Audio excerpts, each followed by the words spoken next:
single dad's first date was going so well until she said, "You can leave. I'm a single mom. You can leave." I'm a single mom. He stayed. Ryan Callahan had not been on a date in 2 years. 2 years of school lunches packed at 6 a.m. 2 years of bedtime stories read alone, one lamp on, his son Noah's small hand curled against his chest. 2 years of coming home to a quiet apartment and telling himself he was fine, that he did not need anything more than what he already had. He was not fine, but he was managing. And for a single father, managing is its own kind of victory. His co-worker had set him up, just one dinner, she had said. "She's kind, she's real, and she's not going to waste your time." He had agreed mostly to stop the conversation. He ironed his gray blazer, dropped Noah at his mother's house, and drove to a restaurant called Ember Oak, feeling like a man walking into a job interview he had not studied for. Her name was Lauren. She was already seated when he arrived, blue dress, blonde hair falling in soft waves over her shoulders, hands folded neatly on the table like she was also trying very hard to appear calm. She looked up when he walked in, and something in her expression relaxed, just slightly, as if she had been bracing for something worse. He sat down. They ordered wine.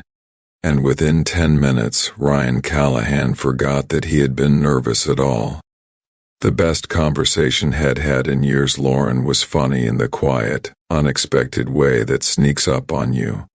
She made a dry comment about the menu's description of a simple pasta dish, pan-kissed, artisanal wheat ribbons, and Ryan laughed so suddenly he nearly knocked over his water glass. She told him she worked in hospital administration, that she had grown up in Cincinnati and moved to Denver 4 years ago for a fresh start, that she loved hiking but was terrible at it and did it anyway, that her favorite movie was The Shawshank Redemption and she cried every single time without fail and was not embarrassed about it. He told her about his job in architecture, about Noah, who was 5, obsessed with dinosaurs, and had recently informed Ryan that the correct term for a group of dinosaurs was a thunder, and that Ryan needed to know this. Lauren laughed and said that was the best thing she had heard all week. The candle between them burned lower. The restaurant filled and hummed around them. Ryan noticed that he had stopped watching the clock, which was remarkable, because he had been watching the clock his entire adult life. He thought, this is going well. This is actually going really well. And then Lauren set down her wine glass, straightened slightly, and looked at him with an expression he could not quite read, something careful, something braced. "There's something I should tell you," she said. The word she said, "I have a daughter. She's 6. Her name is Chloe." She paused. Then she added quietly but directly, "You can leave if you want. I'm a single mom.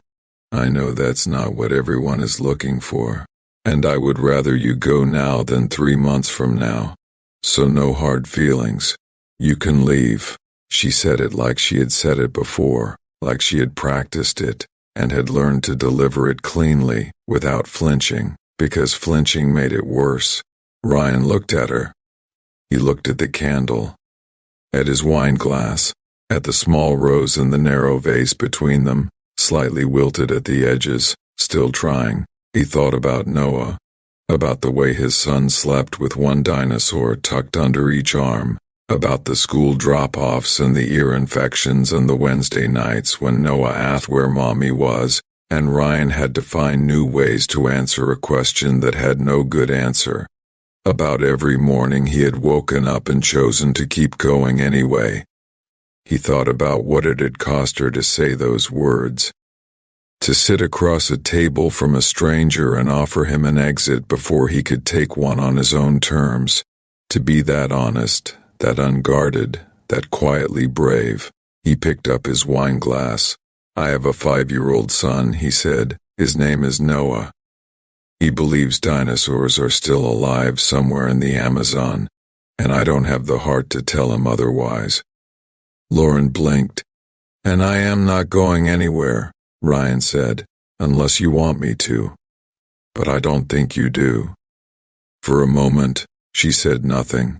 Then something shifted in her face, not dramatic. Not a flood of tears, just a quiet unlocking. The kind that happens when a person has been holding their breath for a very long time and finally, allows themselves to breathe. No, she said softly. I don't want you to. What happened over the following weeks? Their second date was coffee. Their third was a hike. Lauren was, as promised, genuinely terrible at it and absolutely refused to stop.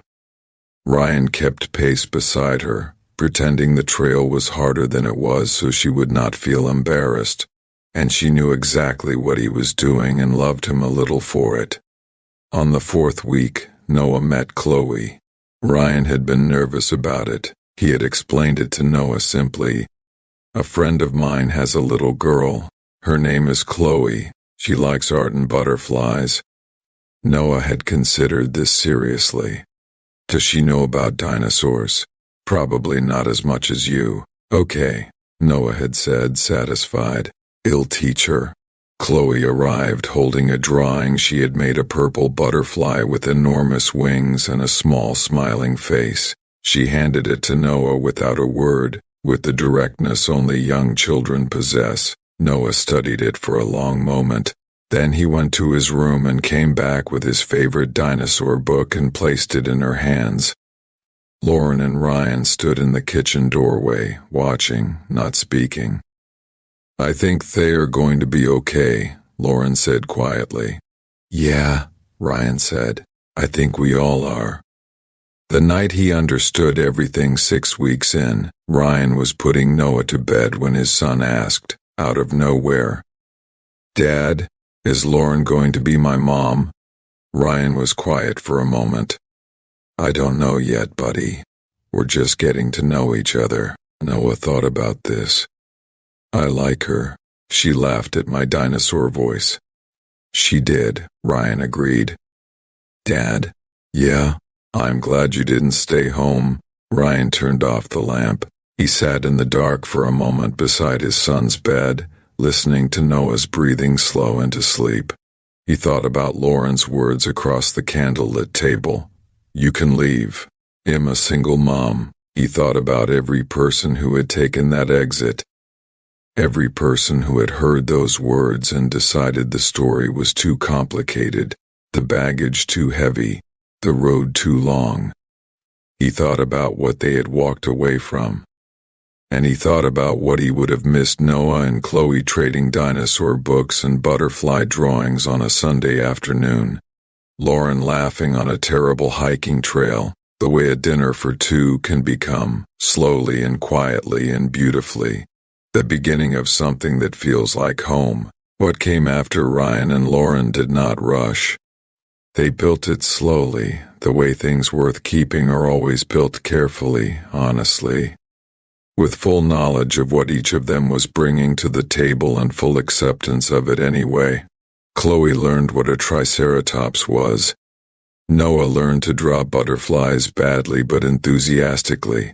Lauren and Ryan learned each other the hard parts and the easy parts, the tired nights and the good mornings. On a Sunday, 8 months later, the four of them went on a hike. Lauren still complained about every uphill section. Chloe and Noah ran ahead with complete disregard for trail safety. Ryan watched the three of them and felt something settle in his chest, solid, warm and quiet like the last piece of something finally finding its place. That evening, driving home, Noah fell asleep in the back seat. Chloe was close behind him. Lauren looked out the passenger window at the last of the sunset, her hand resting on the center console. Ryan reached over and covered her hand with his. She turned and smiled, not the careful, guarded smile from the restaurant, but a real one, open and unhurried. Thank you for not leaving, she said. He shook his head. Thank you for trusting me enough to let me stay. The bravest thing a single parent can do is show up at the table honest, unguarded, and willing to be seen. And the most powerful thing another person can do is look at that honesty and choose to stay. Not every love story begins perfectly. Some begin with the words "you can leave" and become extraordinary because someone looked across the table and said, "I'm not going anywhere." Ryan texted the next morning. Noah wants Chloe to know the T-Rex could outrun a butterfly. Scientifically speaking. Lauren laughed out loud alone in her kitchen, coffee in hand, still in her robe. It was the kind of laugh she had forgotten she was capable of. Easy, unguarded, real. She typed back, "Chloe says butterflies have survived longer than T-Rex. So who really won?" 3 dots appeared. Then Noah is devastated. I'll give him a moment. She was still smiling when she dropped Chloe at school. That evening, Ryan called, not texted, called, and they talked for 2 hours about nothing important and everything that mattered.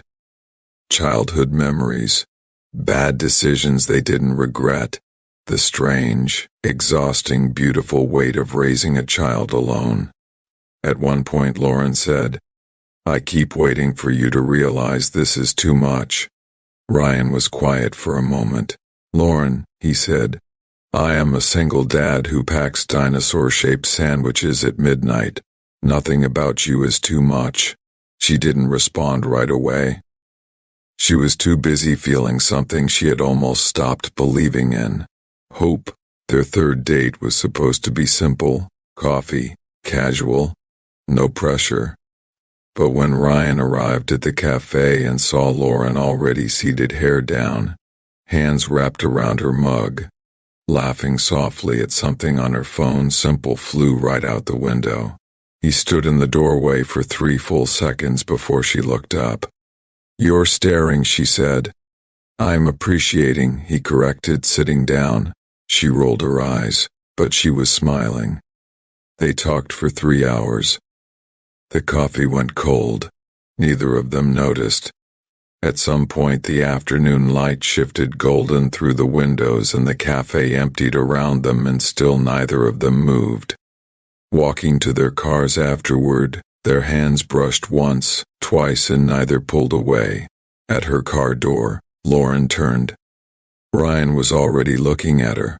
The moment stretched warm, quiet, terrifying in the best possible way. "Ryan, I know," he said softly. "I'm not rushing anything." She exhaled slowly. "How are you so patient?" He smiled.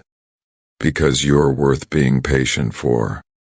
She got in her car, drove 2 blocks, then sat at a green light, completely forgetting to move.